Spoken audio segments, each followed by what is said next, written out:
Zaman park की रौनकें बहाल, वजीर आला सुहेल आफरीदी काफिले समेत जमान पार्क पहुंच गए।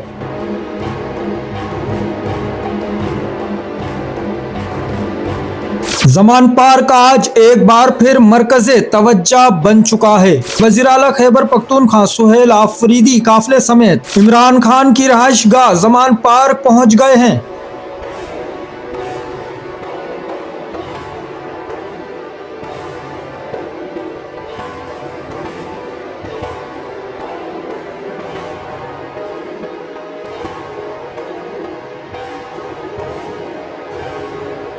गलियां भर गई, नारे गूंजने लगे और सियासी दर्जे हरारत एक बार फिर ऊपर जाता दिखाई दे रहा है। सुहेल आफरीदी की रवानगी से लेकर जमान पार्क आमद तक के मनाजिर गैर मामूली रहे। तहरीक इंसाफ के रहनुमा और कारकुनान की बड़ी तादाद मौजूद। जमान पार्क पहुंचकर वजीर आला सुहेल आफरीदी के जुमले ने एक बड़ा इशारा दे दिया। अभी थोड़ी खुशी है कि जमान पार्क अकेले आए हैं, तब ज्यादा खुशी होगी जब अपने लीडर इमरान खान के साथ आएंगे। क्या जमान पार्क एक बार फिर बड़ी सियासी तहरीक का मरकज बनने जा रहा है? क्या इमरान खान के साथ वापसी का मंजर अब ज्यादा दूर नहीं? नाजरीन, आप तमाम से दरख्वास्त है, ये वो हकाइक हैं जो आजकल आपको देखने में नहीं आ रहे। हम वो खबरें सामने ला रहे हैं जो जमीनी सतह पर पेश आ रही हैं। अगर आप सच जानना चाहते हैं तो हमारे साथ जुड़े रहें। चैनल को फॉलो सब्सक्राइब करें, वीडियो को लाइक करें, अपनी राय कमेंट में दें।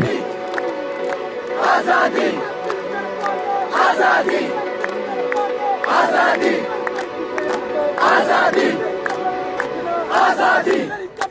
चैनल को सब्सक्राइब करें, फॉलो करें, वीडियो को लाइक और शेयर करें। शुक्रिया।